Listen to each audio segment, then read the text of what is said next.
Assalamualaikum warahmatullahi wabarakatuh. Masih dengan Pak DR dari Ceriak, cerita akuntansi. Sampailah kepada metode pencatatan fisikal atau periodikal. Setelah kita membahas dan menyelesaikan soal tentang metode perpetual atau kontinuitas atau terus menerus, ya, continue. Jadi bedanya dengan periodikal atau fisikal yaitu tidak adanya akun persediaan, sehingga pada akhir periode harus dihitung sendiri, ya, harus dihitung. Bukan berarti kalau perpetual tidak perlu dihitung, ya, harus juga dihitung. Oke, jurnal yang pertama adalah membeli barang 3.800. Jurnalnya adalah purchases, debit, account payable, credit, ya. Timbul pembelian atau mengurangi modal nantinya, account payable menambah utang. Yang kedua, membayar ongkos angkut. Ini ke pihak ketiga, ke perusahaan pengangkutan. Freight in cash 150, ya, 150. Yang ketiga, retur, pengembalian barang. Tinggal di jurnal balik aja. Account payable, purchases, tapi pakai istilah ditambahin return and allowance, ya, karena ingin kelihatan masing-masing berapa purchases, berapa return. Tapi pada prinsipnya mengurangi account payable 300. Pada saat pembayaran dalam masa diskon 2%, account payable cash, purchases diskon 70. Jadi dibayarnya lebih kecil dari utangnya, ya, karena ada potongan. Tetapi kalau di luar potongan, di atas 10 hari, account payable 3.500, cash 3.500, ya, tidak ada diskonnya. Kemudian kalau penjualan, ya, penjualan berarti secara kredit, account payable sales revenue atau cash sales revenue. Kemudian jurnal pengembalian hampir sama dengan tadi, dibalik aja, sales return and allowance. Tadi sales kan di kredit, sekarang di debit. Sales return and allowance, account receivable-nya berkurang 300, ya. Kemudian pada saat menerima uang dari piutang dengan diskon potongan, cash 3430, potongannya 70, piutangnya harus lunas 3.500. Tetapi kalau dibayarnya lewat diskon period, yaitu tidak ada sales diskon, jadi langsung aja cash 3.500, account receivable 3.500 lunas, ya. Itu jurnalnya yang pokok untuk periodic inventory. Untuk mengetahui berapa barang yang dijual, berapa sisa persediaan akhir, harus dihitung dengan inventarisasi atau stock taking, stock opnam, ya. Kalau buru-buru stocking, padahal stock taking, ya.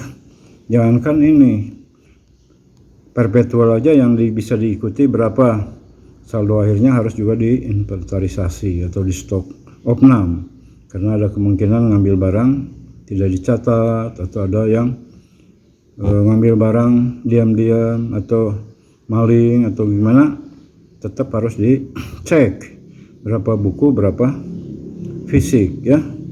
Apalagi auditor itu harus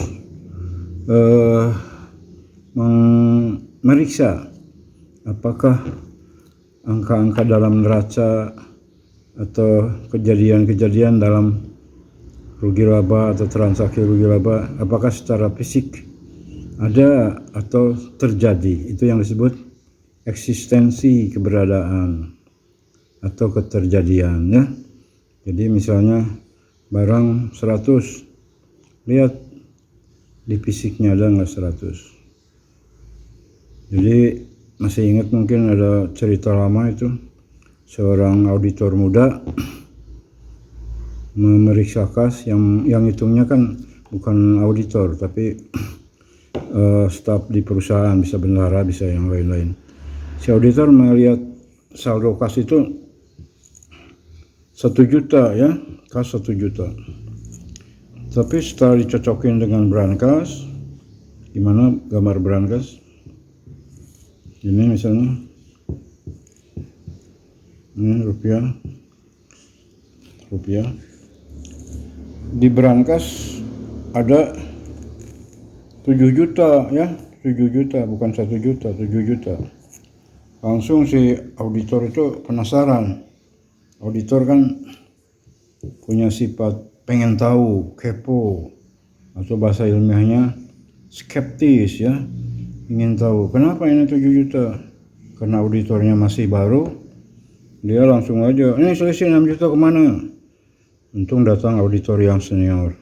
Kenapa ini selisih Pak 6 juta? Coba hitung lagi uangnya. Udah dihitung benar. Salah ya ceritanya, kebalik, maaf. Di kas 7 juta, di brankas 1 juta ya. Jadi setelah dihitung lagi, coba hitung lagi, tetap 1 juta ya. Dipegang, dipandang, diterawang, tetap 1 juta. Sekarang balik ke pembukuan. Ini 7 juta, pandang 7 juta, terawang 7 juta. Pas dipegang malah angka 7-nya berubah jadi angka 1. Ada yang nempel, lepas nempel di sini. Kemudian pas dipegang jatuh, ini strip ini jatuh. Ternyata ini merupakan tempelan karena bulu mata si bendaharawan ya, karena perempuan, lepas jatuh ke sini, nimpa jadi angka 7. Jadi setelah ini angka 1 jadi clear, 1 udah sama dengan 1. Terus si auditor muda itu ditegur, kamu jangan menyimpulkan kalau beda 6 juta itu bulu mata, kalau beda 3 juta itu bulu, karena keriting bulu ketek misalnya, atau bulu hidung ya, jangan. Itu cerita lama ya, untuk supaya jelas. Tugas auditor adalah mengevaluasi apakah laporan keuangan antara lain kas itu sudah dicatat sesuai dengan standar akuntansi. Maksudnya uang 1 juta ditulis 1 juta, jangan ditulis 7 juta ya. Oke. Setelah ini kita langsung masuk ke soal-soal mengenai physical method ya. Jadi lawan physical itu perpetual, jangan lawannya fisik mental ya, nggak ada metode pencatatan dengan mental ya.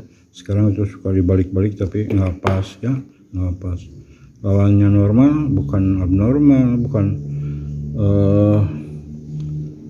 abnormal atau apa gitu, tapi lawannya normal itu kadang-kadang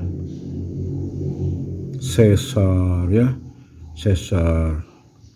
Oke, kita tutup. Assalamualaikum warahmatullahi wabarakatuh.